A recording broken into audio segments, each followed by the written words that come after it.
তোমার বাপকে বলি, ওই যে দোকানে বসে আড্ডা পিটছে যেই ছেলেটা, ওটা তোমার ভাই। তোমার বাপকে বলে দিও, আব্বু তাহাজ্জুদ পড়ে জান্নাত কিনে নেন। অসম্ভব, তোমার বাপ তাহাজ্জুদ পড়ে জান্নাত পাবে না। ভুল সিদ্ধান্ত। তোমার বাপ তাহাজ্জুদ পড়ে জান্নাত পাবে না। তোমার ভাই দোকানে বসে আড্ডা পিটে আর তোমার বাপ তাহাজ্জুদ পড়ে। ধর্মকে পাগল পেয়েছ? অসম্ভব। সিদ্ধান্ত পরিবর্তন করতে বলো তোমার বাপকে। ক্ষমতার নাম বিবাহ।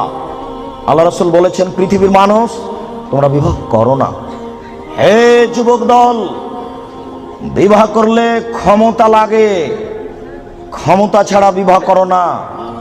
যদি ক্ষমতা না থাকে তাহলে রোজা থেকে থেকে থেকে থেকে যৌবনকে ধ্বংস করো, বিবাহ করো না।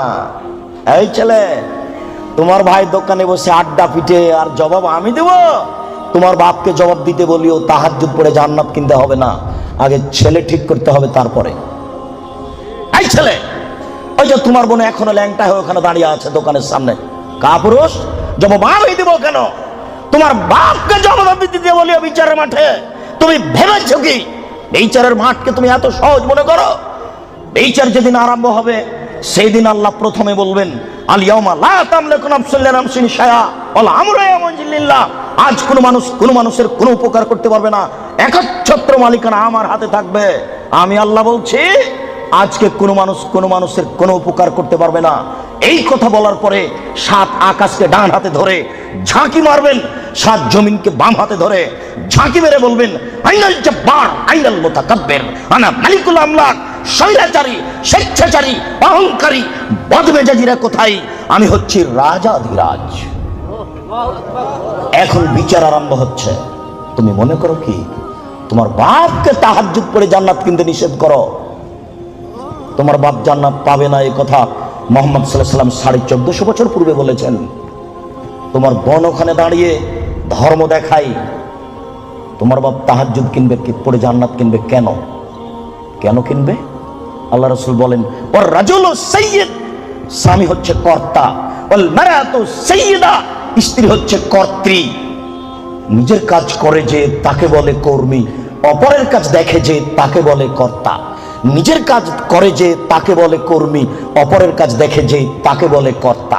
আল্লাহ রাসূল বলছেন, ওর রাজুলু সাইয়্যিদ, স্বামী হচ্ছে কর্তা, ওয়াল মারাতু সাইয়্যিদা, স্ত্রী হচ্ছে কর্ত্রী।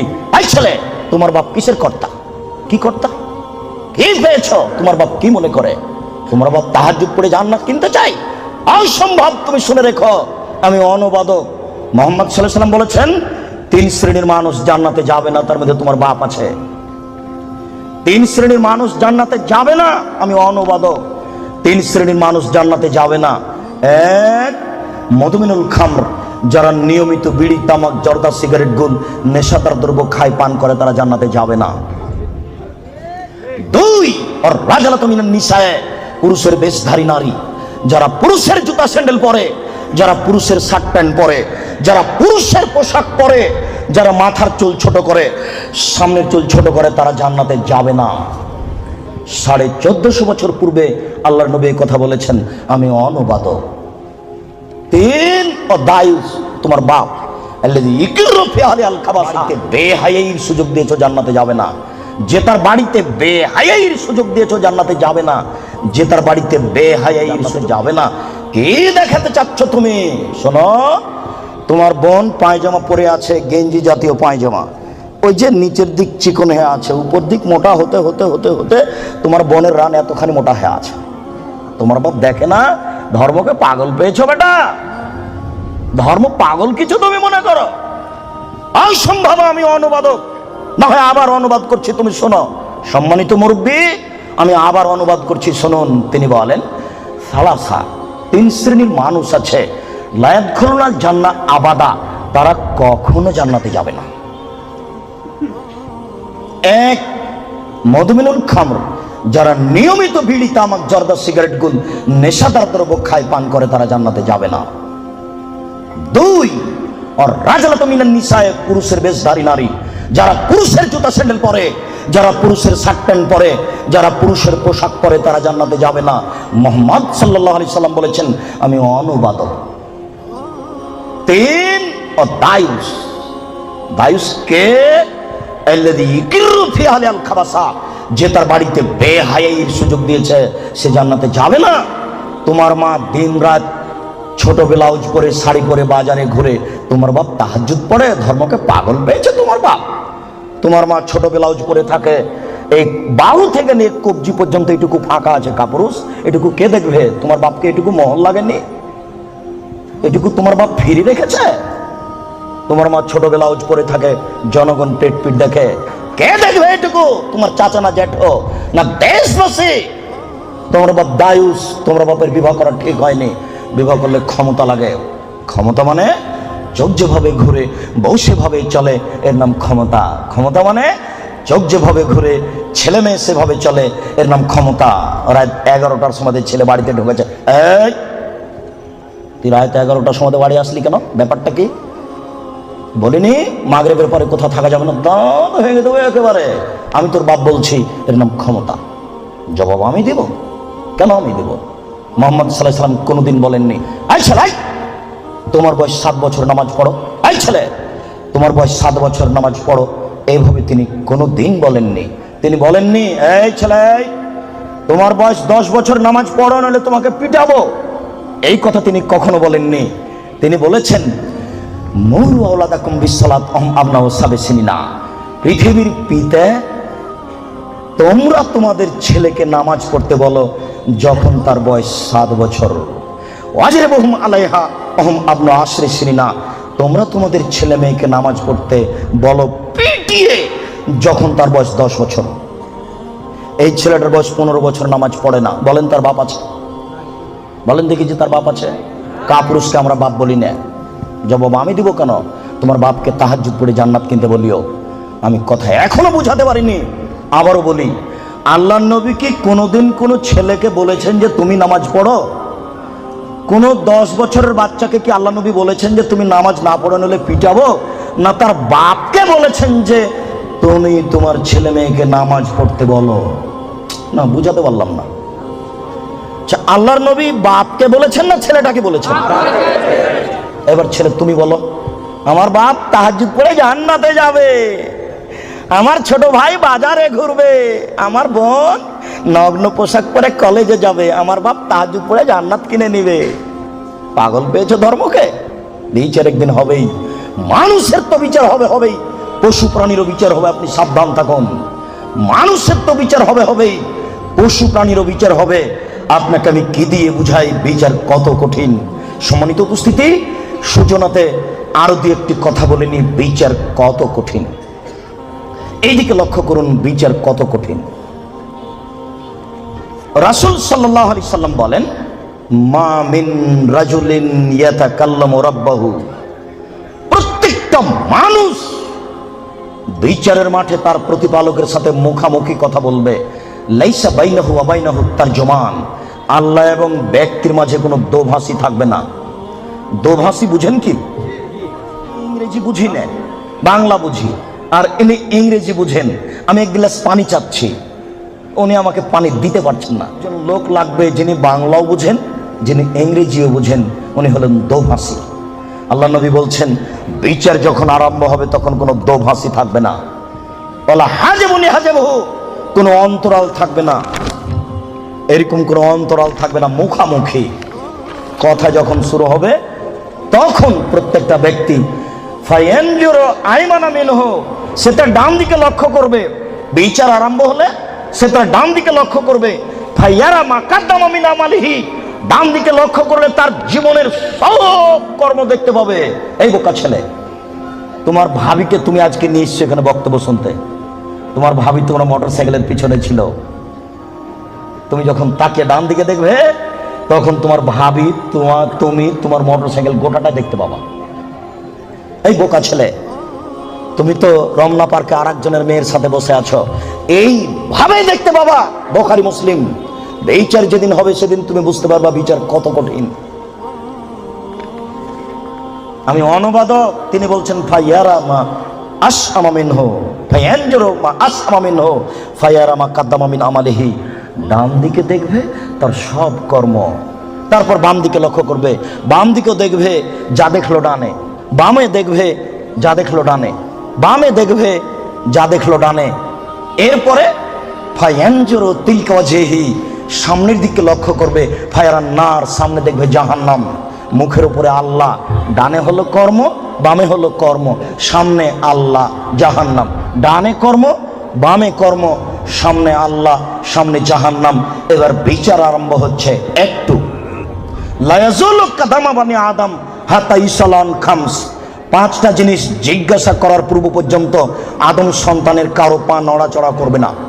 5টা জিনিস আগে জিজ্ঞাসা হবে, তারপরে এই ছেলে বিচার আরম্ভ হচ্ছে, এইভাবেই হবে। আমি অনুবাদক, তুমি আজকে একটু সূচনা জেনে নাও বিচার কিভাবে হবে। বিচারের সূচনাতে তো আল্লাহ নিজের পরিচয় দিবেন। এরপরে বিচার শুরু হতে ডান দিকে বাম দিকে লক্ষ্য করবে, সে তার সব কর্ম দেখতে পাবে। যেইভাবে পাপ করছে ওইভাবে কর্ম উঠে আছে, সব দেখতে পাবে। এবার 5টা জিজ্ঞাসা। এক, আন উমরিহি, পুরো বয়স বুঝিয়ে দিতে হবে, পুরো জীবন। ৭০ বছর বয়স পুরোটাই বুঝাতে হবে। আজকে সারা দিনে কি কথা বলেছেন তা কি মনে আছে? সারা জীবন বুঝাবেন কিভাবে? প্রস্তুত থাকুন, আপনার কিছু না কিছু উপকার করবই করবো ইনশাআল্লাহ। 2, অনসাবাবিহি, আপনার যৌবন জীবন বুঝাতে হবে। আব্দুল রাজ্জাক সাহেব, পুরো বয়সের মধ্যেই তো রয়েছে যৌবন জীবন, এটা পৃথক করছেন কেন? আমি করিনি, মোহাম্মদ সাল্লাল্লাহু আলাইহি ওয়াসাল্লাম করেছেন, তাই আমি বলছি। আব্দুল রাজ্জাক সাহেব, যৌবন জীবন তো পুরো বয়সের মধ্যেই আছে, আবার এটা পৃথক করলেন কেন? 2, যৌবন জীবন বুঝাতে হবে। আব্দুল রাজ্জাক সাহেব, যৌবন জীবন তো পুরো বয়সের মধ্যেই আছে, এটাকে পৃথক করছেন কেন? আমি করিনি, কে করেছেন? মোহাম্মদ সাল্লাল্লাহু আলাইহি সাল্লাম করেছেন। এই ছেলে, যৌবন জীবন যে কত বিষাক্ত তোমাকে আমি কি দিয়ে বুঝাই।